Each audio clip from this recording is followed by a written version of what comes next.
Oh no, my bank book is missing. I distinctly remember placing it at the back of this drawer. Could it be them? Despite supporting my eldest son and his wife, who have been living together for several years, they've ignored me for 3 years without even saying thank you. I simply wanted them to show a little gratitude. But it's okay now. I will never forgive them. I'm a 56-year-old retiree, having left my job to care for my unstable mother-in-law. Currently, I work from home while providing care. Although I was a few years away from retirement, I couldn't leave my mother-in-law living alone, so I decided to live with her. My husband is away on business and comes home once a month at best. But when he does, he brings lots of vegetables and Japanese sweets that my mother-in-law likes. Thank you. I'm so grateful for everything you do for me. I wish I could have fed your father too. My mother-in-law says every time she expresses her gratitude to us. My father-in-law passed away over 10 years ago from cancer, unable to eat his favorite foods in the end. My mother-in-law often regrets not having done tests earlier, and she wishes she could have fed him the delicious foods she eats now. My mother-in-law's condition varies greatly from day to day. Some days she's bedridden and barely eats, while on other days she's energetic and goes for a walk by herself. Her unpredictable behavior often surprises me, but as long as she enjoys her days, I'm happy to watch over her. However, there's a troublesome event that occurs 2 or 3 times a month for both my mother-in-law and me. It's when my eldest son and his wife from the neighborhood show up. Mom, Grandma, long time no see. Were you well? We're starving. Can you make something to eat right away? Sorry to intrude, mother-in-law. I'm hungry, so please hurry, they demand. Tom and Catherine, who got married a year ago, frequently visit our house like this, appearing suddenly and even asking for pocket money. They seem to know when the mother-in-law's pension comes in. Hey, Grandma, today's the day your pension comes in, right? Sorry, but could you donate a little to us, the less fortunate? I think to myself, it's starting again. Every time. They don't leave until they get the money. Tom, enough is enough. What about your job? Aren't you working? Stop begging for Grandma's precious pension. However, my attempts to intervene usually end in a quarrel. I relay everything to my husband, who's away on business. He just sighs in exasperation, muttering about what a troublemaker our son is for not holding a steady job. What is he even doing? Just got married. And he's already hopeless, my husband remarks. Though he scolds our son over the phone, it seems to have no effect. This constant cycle of their visits leaves my mother-in-law and me exhausted, losing the will to do anything else. I'm tired, really. It's like they drain all my energy, I confess. Initially, we'd endured their visits, thinking it was only 2 or 3 times a month. But their frequency increased, adding to our stress. Then, in the middle of a weekday, my son suddenly arrived home. I got fired from my job, and for a while, I want to live here, he announced. He had been repeatedly absent without leave, even losing a USB containing important company data. Initially facing a pay cut, he ended up fighting with his boss and getting fired. Despite being clearly at fault, he seemed unrepentant. Seriously, none of them even do their jobs properly and act all high and mighty. That's why I hate people who act like they're elite, my son grumbled.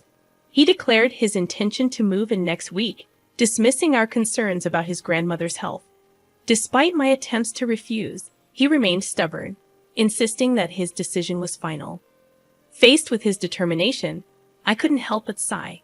If my husband were here, he would sternly scold them and send them away, but I can't stand up to them alone. Hey, Emily, is Tom moving in here? If so, should I go to a facility? I'll be in the way. And those kids aren't even working, my mother-in-law fretted. Don't worry about such things, mother-in-law. I'll make sure Tom gets a job, and he'll be leaving soon, I reassured her. I feel terribly sorry for making my elderly mother-in-law worry like this. We doted on our only son, but we never intended to raise him to be so unreasonable. The son I knew was kind and considerate, but he clearly changed after meeting his wife, Catherine. To ease my mother-in-law's worries, I offer her assurance. I reassured my mother-in-law, you don't have to worry about anything. I intend to take good care of you. I repeated my explanation several times, and gradually the tension on her face eased. However, the day my son and his wife moved in arrived sooner than expected. Despite having separate bedrooms, we rearranged the rooms to share one, as my mother-in-law felt insecure being alone. Her desire to share a room highlighted her anxiety. Unfortunately, their behavior from the first day was appalling. "Hey, Mom, we're planning to use the entire second floor for our room. That's okay, right? From today, the second floor bathroom is ours only. You guys don't come upstairs, okay? We're still technically newlyweds, and we don't want unnecessary people coming and going, so please understand," my son announced. They even moved all the stuff from my workroom to the hallway on the same day, leaving me speechless. It became clear that if I stayed silent, they would continue to do and say whatever they wanted. My son added, "Mom, the mortgage on this house is still ongoing, right? I don't plan to pay rent until I find a job, nor do I intend to pay for groceries or utilities. So take care of it." Feeling increasingly irritated, I reluctantly responded, "Ah, I see." From then on, I was ignored by my son and his wife. A week passed since they moved in, and there were no signs of my son job hunting. His wife left dirty dishes unwashed, neglected laundry, and they freely used our car without asking, leaving it full of trash and low on gas without refueling. Overwhelmed with responsibilities, my mother-in-law, who should be relaxing, ended up helping with the housework. Realizing this was wrong, I confronted my son. "Tom, are you even job hunting? You can't just stay at home all the time. Do something, at least clean up your dishes." However, he continued to ignore me. Complaining to his wife, he said, "Lately, I've been hearing these hallucinations. Just now, I heard something about job hunting or whatever. We have a place to live and food to eat, so why work? Stupid." They laughed about it, referring to my mother-in-law and me as hallucinations and ghosts. Despite our frustration, my mother-in-law and I decided to let them be for a bit longer, believing our chance for payback would come eventually. We constantly talked about them when they weren't around, discussing our options to get them out of the house and make them regret their actions. Sharing a bedroom, we spent the entire day excitedly discussing our plan in this challenging situation. I might have succumbed to depression if I were facing this alone, but being together makes it feel like we can get through it. Almost 3 years have passed since they moved in, and it's been 3 years since they started ignoring us. Perhaps they think we're ghosts. True, they haven't paid a penny for rent or living expenses. Their savings must be running out soon, right? Indeed, they might be covering their cell phone bills and dining out. But I've heard they're estranged from Catherine's parents, so financial help seems unlikely. They may ignore us now, but surely they'll come to us for help once they run out of money. We've decided that's when we'll take our revenge. It was 2 weeks after that conversation, when we were busy preparing for my mother-in-law's clinic visit. I noticed my son acting fidgety since morning, not seeming hungry but searching for something. Knowing he would ignore me if I spoke, I pretended not to notice and left for the hospital. Upon returning home, I discovered my son and his wife were gone, and my bank book was missing. Thinking the worst, I went to check my bedroom. Oh no, my bank book is missing. I'm sure I put it in the back of this drawer. Could it be them? I thought. It was too much, even criminal. My mother-in-law came and asked, "Emily, what's wrong? You look pale. Did something happen?" So, I told her that Tom and Catherine stole my bank book. They took the bank book that was kept here. The house mortgage is $2,000 a month, and on top of that, I've been supporting my son and his wife who haven't paid a penny. This is the result. I didn't expect them to say thank you, but I at least wanted them to show some gratitude. But it's okay now. I will never forgive them. Despite the theft, according to my online banking, no money had been withdrawn from the account yet. I rushed to the bank to close the account. They were mistaken if they thought they could withdraw cash with just the bank book without knowing the PIN and without the seal. The more I thought about it, the angrier I became at my son and his wife. I informed my husband about the stolen bank book, and he said, "It's over. We can disown them for all I care." My mother-in-law suggested reporting to the police, but we decided to leave the house as quickly as possible, making it our last resort. I couldn't let them run wild anymore and refused to be taken advantage of. Despite feeling sorry for the sudden upheaval, we chose to stay at a hot spring inn until the problem was resolved. Mother-in-law, I'm sorry. I'll work on resolving this issue quickly, so please bear with it here for a while. Don't worry about me. Besides, I'm happy to stay at such a luxurious inn. At that moment, I resolved that once this problem was settled, I would definitely find a comfortable new home for my mother-in-law. A few days later, after completing various procedures, I finally had a moment to relax. Then, unexpectedly, I received a call much sooner than I had anticipated, and of course, the caller was my son. "Hello, Mom. You haven't been home lately. Are you on a trip?" Grandma's not there either, so I was just wondering what happened and got worried, he said, his voice clearly trembling and upset. It's odd, isn't it? He ignored me for 3 years, yet now he can talk when he's in trouble.